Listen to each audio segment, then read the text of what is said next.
Good morning, welcome to వార్తలు వాస్తవాలు. నా పేరు రాజేష్. పత్రికల్లో వచ్చిన ప్రధాన వార్తలను చూద్దాం. ముందుగా నమస్తే తెలంగాణ. నమస్తే తెలంగాణ చూస్తున్నాం. యూరియా కోసం బారులు, నీళ్ల కోసం చెక్ డ్యాంకు బాంబులు అనే రెండు కంపారిటివ్ వార్తా ఫోటో ఐటమ్స్ మనం చూస్తున్నాం.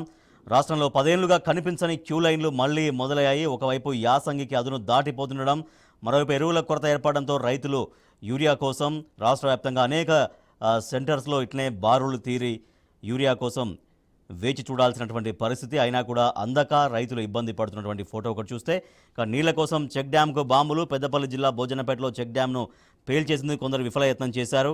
భూగర్భ జలాలు అడుగంటిపోవడంతో యాసంగి పంటకు నీటిని చెక్ డ్యాం నుంచి మళ్లించేందుకే ప్రాంత రైతులు ఈ చర్యకు దిగినట్టుగా ఈ వార్త మనం చూస్తున్నాం. తగ్గిన పేదరికం. కేసీఆర్ పాలనలో జీఎస్డీపీ వృద్ధి ఫలితం. అతి తక్కువ పేదలున్న రాష్ట్రాల్లో టాప్ 3లో ఉంది. దేశంలో అత్యధిక పేదలున్న రాష్ట్రం బీహార్. వెల్లడించిన నీతి ఆయోగ్ తాజా నివేదిక. రాష్ట్ర విజయంపై గర్వంగా ఉంది అంటూ బీఆర్ఎస్ వర్కింగ్ ప్రెసిడెంట్ కేటీఆర్ వెల్లడించారు. 83% 8 ఏళ్లలో తెలంగాణలో పేదల సంఖ్య తగ్గింది అనే వార్త చూస్తున్నాం. Startup ranking. Telangana state startup ranking 2022లో నంబర్ 1గా నిలిచింది. కేసీఆర్ 9 ఏళ్ల పాలనకు మరో మణిహారం. ఇది పీయూష్ గోయల్ చేతుల మీదుగా అవార్డుల స్వీకరణ. విద్యుత్ ఛార్జ్. కరెంటు ఛార్జీల పెంపుపై డిస్కంలకు కేంద్రం అనుమతి. ఎంత ఖర్చు చేస్తే అంత వసూలు చేసుకోండి. వినియోగదారులపై భారం ఎంతైనా వేయండి. ఛార్జీలు ఎప్పటికప్పుడు పెంచుకునే వెసులుబాటు. విద్యుత్ నిబంధనలు 2024 పేరిట గెజిట్ విడుదల చేసింది కేంద్రం. తెలంగాణపై కేసీఆర్ ముద్ర. అందరూ గర్వపడేలా పల్లెల అభివృద్ధి.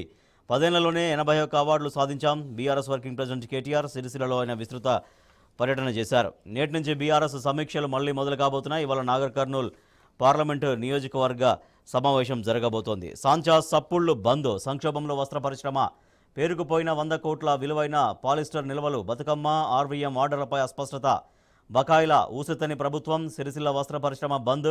20,000 మంది కార్మికుల మెడపై కత్తి. వస్త్ర పరిశ్రమకు ప్రభుత్వం అండగా నిలవాలి అంటూ మాజీ మంత్రి కేటీఆర్ ప్రభుత్వాన్ని డిమాండ్ చేస్తున్నారు. ఎస్సీ వర్గీకరణపై అఫిడవిట్ దాఖలు చేయాలి. దళిత బంధు అకౌంట్లు ఫ్రీజింగ్ ఎత్తివేయాలి. ఎస్సీ వర్గీకరణపై బీజేపీ మాటలు నమ్మలేం. Station Ghanpur MLA Kadiyam Srihari.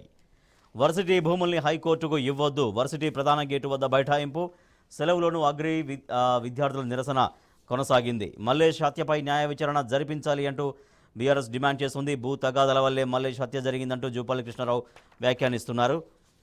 తెలంగాణలో 4వ పారిశ్రామిక విప్లవ కేంద్రం. ఫిబ్రవరి 28న బయో ఏషియా సదస్సు సందర్భంగా ఏర్పాటు. ఆరోగ్య సంరక్షణ రంగంలో ఇదే తొలి C4IR సెంటర్. దావోస్ సదస్సులో బోర్గ్ బ్రెండ్తో సమావేశమైన సీఎం రేవంత్ రెడ్డి అండ్ జయేష్ రంజన్. దావోస్లో తెలంగాణ గౌరవాన్ని తగ్గించొద్దు. న్యూక్లియర్ చైన్ రియాక్షన్ వంటివి అపరిపక్వ వ్యాఖ్యలు. సీఎం రేవంత్ రెడ్డికి బీఆర్ఎస్ నేత దాసోజు శ్రావణ్ సూచన. విచారణకు హాజరు కాలేను. ఈడీకి మెయిల్ చేసిన ఎమ్మెల్సీ కవిత. సంక్రాంతి రోజున నోటీసులు ఇచ్చిన ఈడీ. యాసంగి ఎండుడే. వేగంగా తగ్గుతున్న భూగర్భ జలాలు. నిరుడితో పోలిస్తే 1.47% తగ్గుదల. త్వరలో మరింత లోటుకు పడిపోయే అవకాశం. క్రమం తప్పకుండా చెరువులు నింపిన కేసీఆర్ సర్కార్. ఈ ఏడాది ఇప్పటికీ చర్యలు చేపట్టని కాంగ్రెస్ ప్రభుత్వం. ప్రాజెక్టులే కాదు బోర్ల కింద కూడా సాగు కష్టమే అని వార్త చూస్తున్నాం. చెక్ డ్యాం పేల్చివేతకు కుట్ర అని చూస్తున్నాం. జెల్టిన్ స్టిక్స్తో బ్లాస్ట్ చేసేందుకు గుర్తు తెలియని వ్యక్తుల యత్నం. కాంగ్రెస్లో ఎమ్మెల్సీల చిచ్చు. తమకు అన్యాయం చేస్తున్నారని సీనియర్ల ఆగ్రహం. బల్మూరి అభ్యర్థిత్వంపై వ్యతిరేకత. దీపాదాస్ మున్షితో మంత్రులు ఉత్తమ్ పొన్నం ప్రభాకర్ భేటీ. బల్మూరికి వ్యతిరేకంగా ఎమ్మెల్యేల సంతకాల సేకరణ. దిద్దుబాటు చర్యల్లో మున్షి. తాజా పరిస్థితులపైన అధిష్టానానికి నివేదిక. బడ్జెట్ కూర్పుపై ఆర్థిక శాఖ కసరత్తు. 18 నుంచి శాఖల వారీగా సమీక్షలు. బండి సంజయ్పై కాంగ్రెస్ ఫిర్యాదు. ప్రభుత్వాన్ని కూల్చే కుట్ర ఎవరిదో చెప్పాలని డిమాండ్. ఏపీ కాంగ్రెస్ అధ్యక్షురాలుగా వైఎస్ షర్మిలను నియమించింది కాంగ్రెస్ పార్టీ అధిష్టానం. ప్రాణ ప్రతిష్టకు అంకురార్పణ. అయోధ్య రామాలయంలో సంప్రదాయ వైదిక పూజలు ప్రారంభం. హైదరాబాద్ నుంచి 1,265 కిలోల భారీ లడ్డు. రామాలయం ప్రారంభోత్సవం నేపథ్యంలో హైదరాబాద్ నుంచి లడ్డు సమర్పించబోతున్నారు. తెలంగాణ టుడే.